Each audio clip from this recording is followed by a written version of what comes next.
6장입니다. 아가서 6장 1절에서 13절까지 6장입니다. 아가서 6장 한 목소리로 읽습니다. 여자들 가운데서 어여쁜 자야, 내 사랑하는 자가 어디로 갔는가? 내 사랑하는 자가 어디로 돌아갔는가? 우리가 너와 함께 찾으리라. 내 사랑하는 자가 자기 동산으로 내려가 향기로운 꽃밭에 이르러서 동산 가운데서 양떼를 먹이며 백합화를 꺾는구나. 나는 내 사랑하는 자에게 속하였고 내 사랑하는 자는 내게 속하였으며 그가 백합화 가운데서 그 양떼를 먹이는도다. 내 사랑아, 너는 디르사같이 어여쁘고 예루살렘같이 곱고 깃발을 세운 군대같이 당당하구나. 내 눈이 나를 놀라게 하니 돌이켜 나를 보지 말라.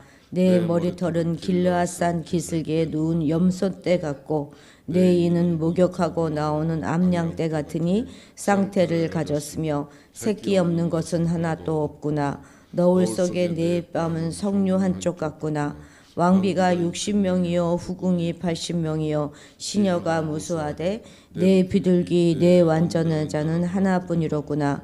그는 그의 어머니의 외딸이요 그 낳은 자가 귀중하게 여기는 자로구나.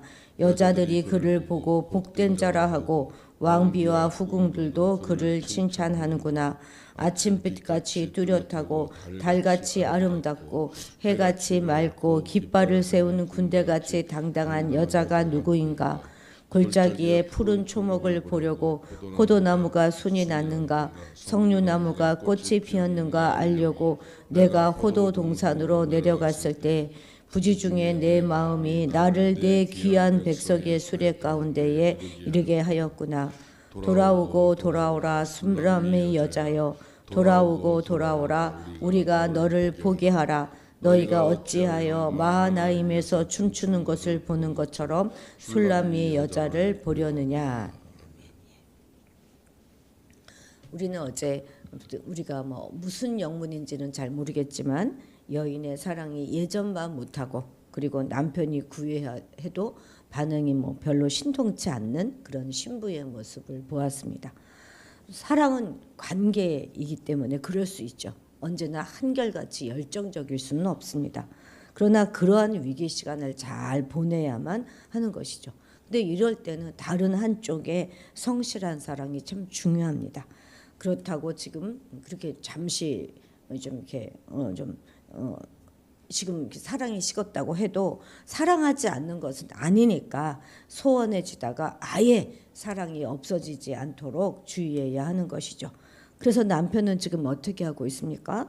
나의 누이, 나의 사랑, 나의 비둘기, 나의 완전한 자 이렇게 온갖 사랑을 담아서 부르면서 찾았고 그리고 문틈 사이에 막 손을 넣어가지고 닫힌 문을 열려고 안간힘을 썼습니다. 그리고 그 모습을 보면서 여인은 일어나게 되지요. 그리고 뒤늦게 이제 아내가 모략을 바르고 남편을 맞을 채비를 하고 문 밖으로 나갔지만 남편은 떠나고 없었어요. 그렇습니다. 화해에서 중요한 것은 타이밍입니다. 적절한 시기를 놓친 사과는 용서를 받아내기 힘들어질 수도 있습니다. 우리는 그래서 참 그 시기를 놓치지 않고 우리가 바로 또 용서를 구해야 하는 것이겠죠. 그럴 상황이 되면 이제 후회한 아내는 남편을 찾으려고 겉옷만 걸친 채 이 골목 절목을 막 헤매고 다녔어요. 파수꾼이 보기에는 마치 미친 여자로 여길 그런 상황이었죠. 결국 파수꾼들에게 폭행과 수치까지 당했지만 안타깝게도 그래도 남편은 찾을 수가 없었습니다. 그렇습니다. 사랑은 정말 관계예요. 그래서 언제까지 내가 무례하게 굴어도 내 이웃이 또 우리 가족이 성도들이 참아줄 것이다 이렇게 생각하는 것은 정말 큰 오해인 것입니다. 또 하나 하나님도 끝까지 참아주지 않으세요. 그러다가 정작 내가 필요할 때 정작 내가 정신을 차렸을 때 그때 내 주변에 아무도 없을 수도 있다는 것 기억해야 됩니다. 그러므로 너무 내 마음이 지나치게 냉정하고 무정한 상태가 되도록 방치해 두어서는 안 되겠습니다. 여인은 이제 예루살렘 여인들에게도 자기 남편을 좀 찾아달라고 애원을 하고 부탁합니다. 예루살렘 여인들은 너의 사랑이 다른 사랑하고 뭐가 다르기에 그렇게 열성적으로 찾느냐 이렇게 묻습니다. 그래서 여인은 남편을 상세하게 묘사해줘요. 그것이 바로 이제 어제 우리가 보았던 5장 후반절의 부분의 이야기입니다. 자기 남편이 얼마나 눈부시고 빛나는 외모를 가지고 있는지 또 달콤한 사랑을 가진 사람인지 아주 길게 설명을 하고 있습니다. 스스로 그렇게 표현하면서 아마 자신도 잊고 있었던 남편의 진면목을 다시 한번 깨닫게 되었을 것입니다. 그리고 보라, 내가 찾으려고 하는 사랑이 내 친구가 바로 이런 분이다 이렇게 말합니다. 여러분, 우리는 우리의 배우자를 그리고 또 한 걸음 더 나가서 교회와 또 나의 교회를 그리고 나의 예수님을 어떻게 묘사하며 살아가고 있습니까? 혹시 배우자의 흉만 보고 있는 것은 아닌지 한번 돌아보십시다. 교회와 예수님에 대한 자랑을 또 얼마나 하면서 우리가 살아가고 있는가 하는 것도 좀 살펴봐야 하겠습니다. 자, 우리 1절 같이 읽을까요? 1절. 여자들 가운데서 어여쁜 자야, 내 사랑하는 자가 어디로 갔는가? 내 사랑하는 자가 어디로 돌아갔는가? 우리가 너와 함께 찾으리라. 요 1절은 코러스, 동네 여인들, 그러니까 동네 사람들, 그러니까 코러스가 부르는 노래입니다. 5장 9절에서 이제 술람미를 향해서 너의 사랑하는 자가 남의 사랑하는 자보다 나은 것이 무엇이기에 이같이 우리에게 부탁하느냐 물었던 예루살렘 여인들이 이제는 적극적인 자세로 그녀와 함께 솔로몬을 찾아 나서겠다 이렇게 말하고 있는 거잖아요. 왜 이렇게 그들의 태도가 바뀌었겠습니까? 그것은 바로 술람미 여인의 대답이 굉장히 적극적이고 열성적이었기 때문에 그랬을 것입니다. 그녀가 실로 누구도 따를 수 없는 뜨거운 사랑과 확신에 차서 대답하는 모습을 보면서 자신들도 어느새 그 솔로몬을 찾고 싶은 그런 마음으로 변화된 것이죠. 맞습니다. 죄악과 불법 많고 그런 것이 아니라 하나님을 향한 성도들의 거룩한 사랑과 열정 또한 전염력을 가지고 있어요. 그래서 우리의 열정이 세상 사람들에게 전염돼서 그들도 변화시켜 가지고 하나님께로 발걸음을 옮기도록 할 수 있습니다. 그러니까 오늘날 전도가 이렇게 어려운 이유는요. 우리 성도들이 주님과 하나님에 대한 열정이 식었기 때문일 수 있습니다. 초대교회 성도들은 비록 소수였어요. 그렇지만 확신과 열정을 가지고 복음을 증거하였기 때문에 많은 사람들에게 칭찬을 받았고 심지어 천하를 어지럽히는 연병이다 이런 말을 들을 정도로 강력한 능력을 보였습니다. 그런데 오늘날 우리들은 어떻습니까? 이렇게 교인들이 많고 교회 수가 이렇게 많음을 자랑하면서도 영향력은 그에 훨씬 미치지 못한다 하는 사실이 정말 우리가 부끄러워해야 할 일일 것입니다.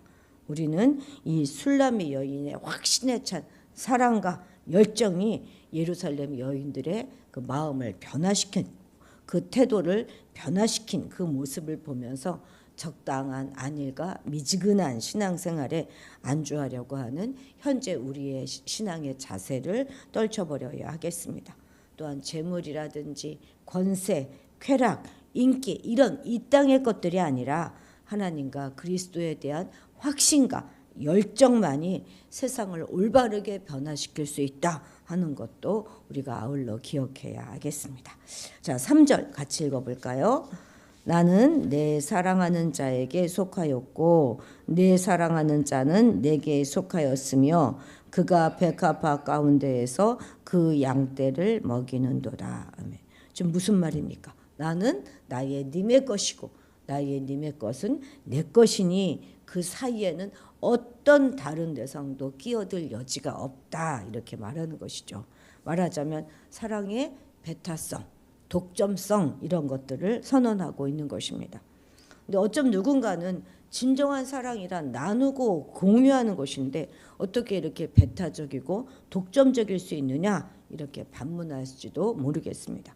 그런데 그렇지 않습니다. 궁극적인 정말 진정한 사랑은요 사실 독점적이고 배타적인 것이에요. 남녀 간의 사랑을 생각해 보면 쉽게 알 수 있지 않습니까? 남녀 간의 사랑을 어떻게 우리가 나누고 공유할 수 있겠습니까? 그것이 바로 불륜 아니에요, 불륜. 그죠?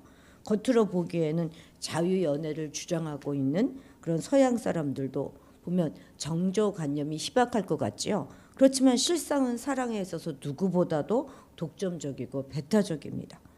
그런데 절대자이신 하나님에 대한 사랑과 또 그 하나님의 인간에 대한 사랑 역시도 더욱 그래야 하고 또 그렇습니다.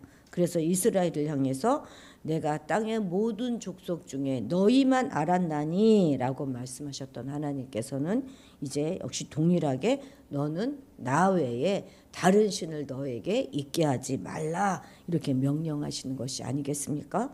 그리고 예수님도 그러셨어요. 하늘의 모든 영광 다 버리시고 당신의 양떼를 위해서 십자가를 친 그 주님이 역시 부모나 형제 심지어 자신의 생명조차도 주님보다 더 사랑하는 자는 천국에 합당하지 않다 이렇게 말씀하신 것이 아니겠습니까? 우리 하나님이 배타적이고 자기만 사랑하라 이렇게 하시는 고집불통이고 또 폭군적인 신이라는 그런 세상 사람들의 말은 그야말로 진정한 사랑이 무엇인지를 모르는 그런 어리석은 소리라는 것을 우리가 분명히 알아야 하겠습니다. 그리고 남편과 아내가 하나이고 그들 사이의 진정한 사랑은 서로에 대해서 독점적이고 타인에 대해서는 배타적일 때 가능한 것처럼 우리가 섬기고 사랑해야 될 그 하나님도 오직 한 분이신 것을 깨닫고 오직 하나님만 사랑하고 하나님만 쫓는 그런 사람들이 우리 모두가 다 되어야 하겠습니다. 이제 4절 이하부터는 전부 이제 장면이 이제 바뀌어서 솔로몬의 노래죠. 그죠? 솔로몬의 노래로 구성되어 있어요. 자, 사랑 4절 같이 읽겠습니다. 내 사랑아 너는 디르사같이 어여쁘고 예루살렘같이 곱고 깃발을 세운 군대같이 당당하구나. 그렇죠? 그러니까 지금 솔로몬이 술람미를 이렇게 이제 노래한 것인데 디르사는 어디입니까? 여로보암이 세운 그 도시인데요. 남유다의 예루살렘을 의식하면서 아주 화려하게 지은 도시입니다. 그래서 오므리 왕조에 이르기까지 그 북이스라엘의 수도가 되었던 것이 바로 이 디르사입니다. 그래서 막 감람나무로 확 이렇게 우거진 정말 아름다운 곳이었어요. 나중에 이 디르사에서 사마리아로 수도로 옮기잖아요. 이 디르사입니다. 예루살렘은 뭐 더 설명할 필요도 없지요. 아주 유명한 곳으로 왕궁과 성전이 있는 아주 이스라엘의 심장부와 같은 바로 그것입니다. 또 이 디르사라는 그 말의 의미는 기쁨, 아름다운 그 단어 자체에 그런 뜻이 있어요. 기쁨, 아름다움. 예루살렘의 뜻은 뭐죠? 아시죠? 평강이란 뜻을 담고 있습니다.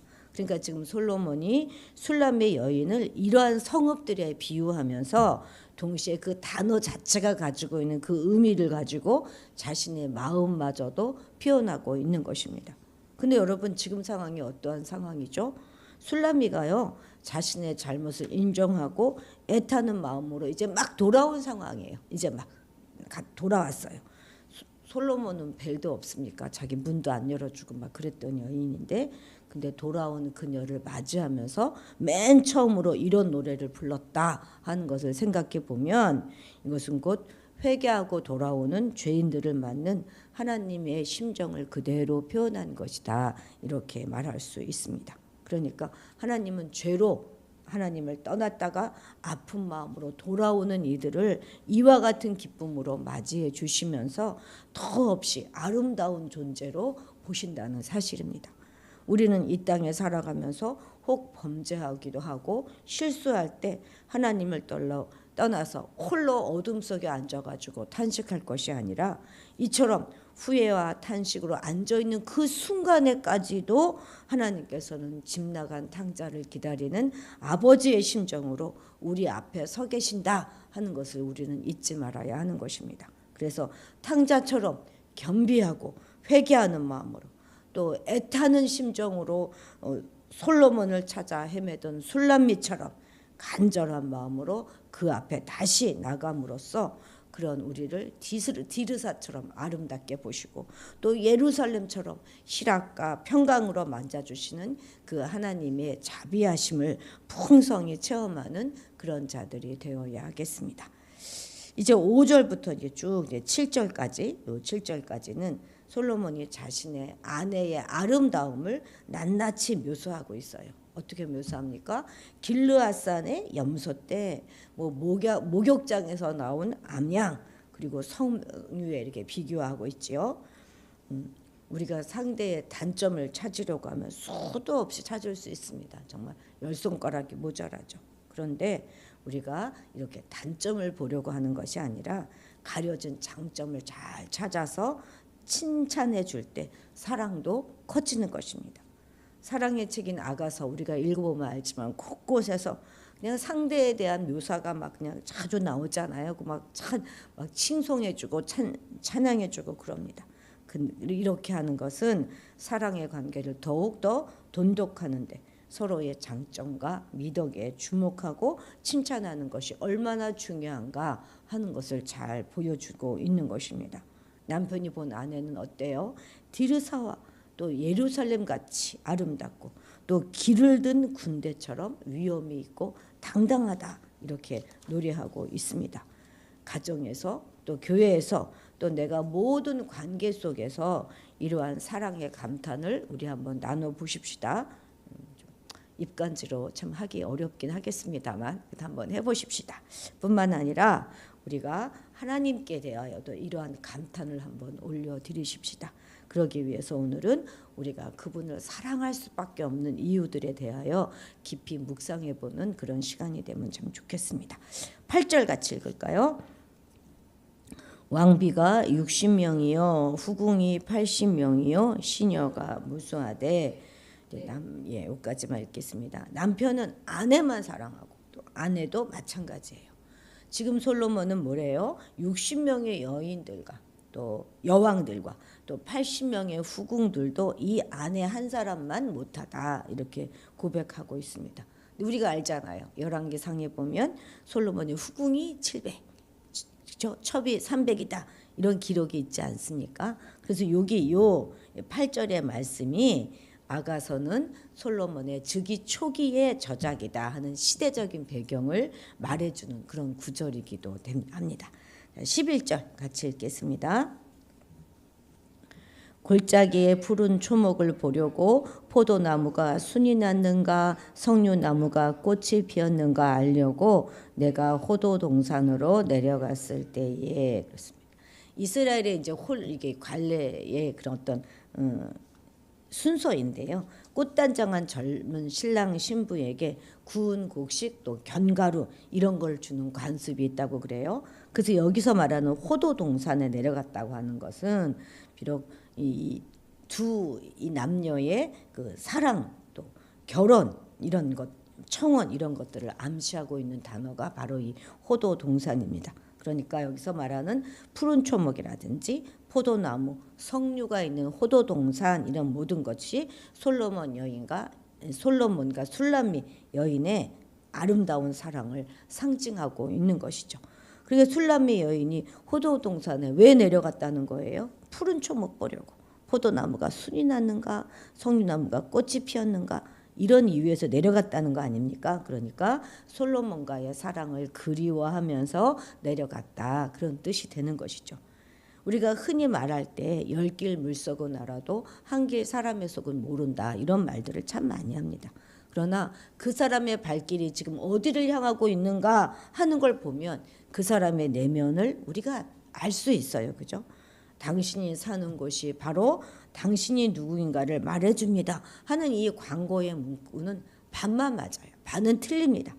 아무리 화려하고 그럴듯한 곳에 살아도 그가 대문을 열고 나가는 그곳이 최악의 장소라면 그의 영혼은 썩은 거예요. 그리고 그의 미래는 참담합니다. 그러나 아무리 허름한 곳에 살아도 그의 발길이 빛과 진리의 터를 향하고 있다면 그에게는 생명과 영광이 보장되어 있는 것입니다. 우리는 지금까지 어떠한 길을 걸어왔고 지금 또 어떠한 곳에 머물고 있고 또 어느 곳을 향하여 가려고 하는지 스스로 질문해 보시기 바랍니다. 나 있는 곳에 나를 섬기는 자도 거기 있으리라 이렇게 주님 말씀하셨습니다.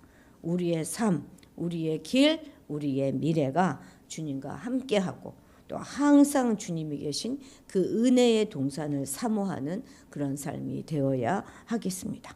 우리의 남은 인생은 오로지 빛과 사랑과 진리를 선전하면서 실천하는 데 우리에게 사용하시게 되기를 바랍니다. 기도하겠습니다. 하나님 아버지, 하나님은 너무나 크시며 위대하시며 사랑이 충만하신 분이십니다. 우리를 사랑하시되 독생자까지 내어주시면서 사랑하신 그 사랑을 찬양하고 또 찬양합니다.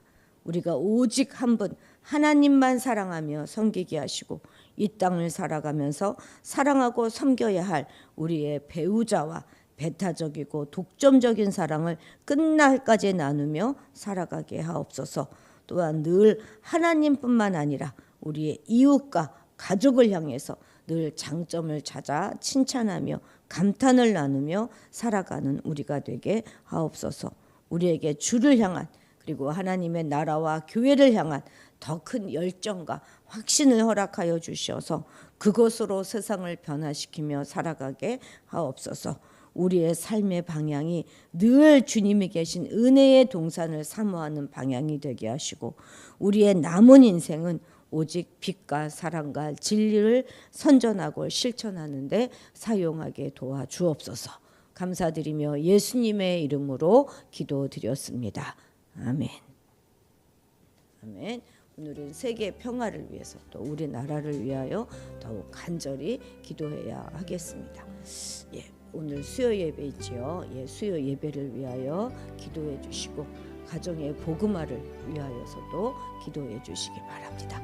우리 다 같이 주님의 이름을 크게 부르고 기도의 자리로 나아가도록 하겠습니다. 주여!